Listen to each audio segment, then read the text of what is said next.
دربار فرعون میں ایک مسخرہ تھا،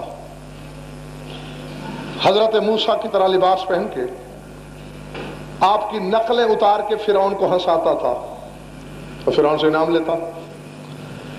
جناب موسیٰ کہتے ہیں مجھے اتنی اذیت فرعون سے نہیں ملی جتنی اس بدبخت سے۔ اب جب موسیٰ نے اللہ سے یہ حجت کی کہ فرعون اور فرعونیوں کو غرق ہونا چاہیے، اللہ فرمایا ٹھیک ہے، آگے آگے تو اپنوں کو لے کے چل، پیچھے اس کے لشکر کو غرق نیل میں کرتا ہوں، دیکھتے میری طرف رہنا۔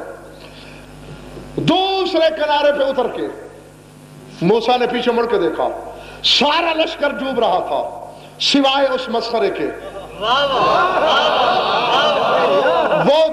وہ پار اتر رہا تھا، وہ دوسرے کنارے پہ، موسیٰ وہیں سجدے میں گرا۔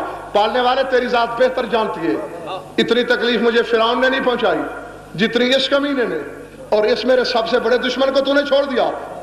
پتہ ہے جواب کیا ملا؟ موسیٰ غرق کرنا چاہا میں نے اس کو بھی، پھر مجھے خیال آیا کیسی نیت سے صحیح، شبیہ تو میری حجت کی بنتا تھا۔